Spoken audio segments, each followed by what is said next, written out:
Hi, my name's Annatoria. I'm a Zimbabwean artist, and this is Voice Gospel. Winning the Voice for me in 2020 was a big deal. I think it was a new experience for me. I was still young, I was 18, and so it definitely molded a part of who I am today, learning how to communicate with people better, learning how to keep my time better. I think it definitely worked on aspects of myself that I probably wouldn't have worked on if I was just staying at home.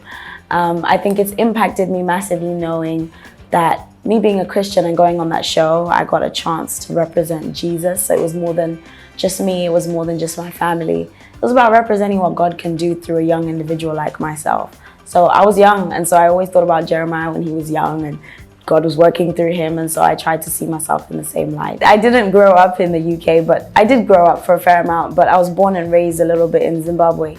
When I came here, I mingled with the culture, understood it a little bit more. I was old enough in Zimbabwe to know the difference once I came into the UK. But when I got older, I didn't have a lot of friends until I finished high school, and I was now in college. And I made a few Zimbabwean friends. I mean, I've always said that although I lived in the UK, my house was always Zimbabwe. I never left home, essentially. And we always went home every year in the little 6 weeks holiday. So I'd come back to school in the following grade, in the following year.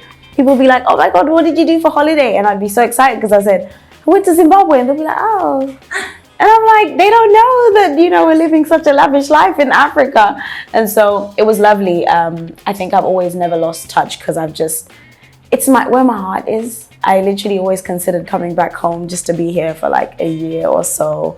And so having that, and also people love culture. I think they don't realize until they're introduced to it. And so keeping my Zim roots kind of helped me speak more about who I am to other people who weren't, informed about my culture. And so it's always fun because we're not a lot of people in Zimbabwe. In the UK, there aren't a lot of Zimbabweans. But you can find them around, and it's always nice to just interlink and mingle with them. So it's interesting how me and Limo Blaze got to work. It's a privilege, firstly, to know Limo Blaze. I'm very glad that he's a part of my life. He followed me on Instagram one day. One day he followed me on Instagram. I'd been listening to his music, and I absolutely loved his music. And he followed me on Instagram, and I was like, oh my goodness. And this was like a while back. I was like, oh my gosh.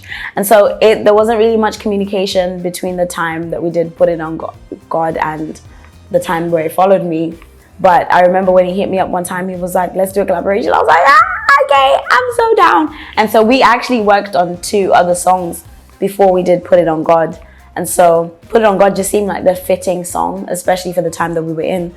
And so we both agreed that we were like, yeah, let's work on this one. Let's do this one. And I was so glad because I got to put a lot of Shona in the song as well. I was just like, yeah, let people know where I'm from. So yeah, it was just, he hit me up humbly. I'm so glad. So as Annatoria, the main message I'm trying to deliver, or at least accomplish in my life, is I want people to know God. I want people to know who Jesus is, just in his fullness. Like, I want people to be satisfied with Jesus, to not just seek him for answers, but for his presence. I want people to know what it's like to love the presence of God, like just him being there.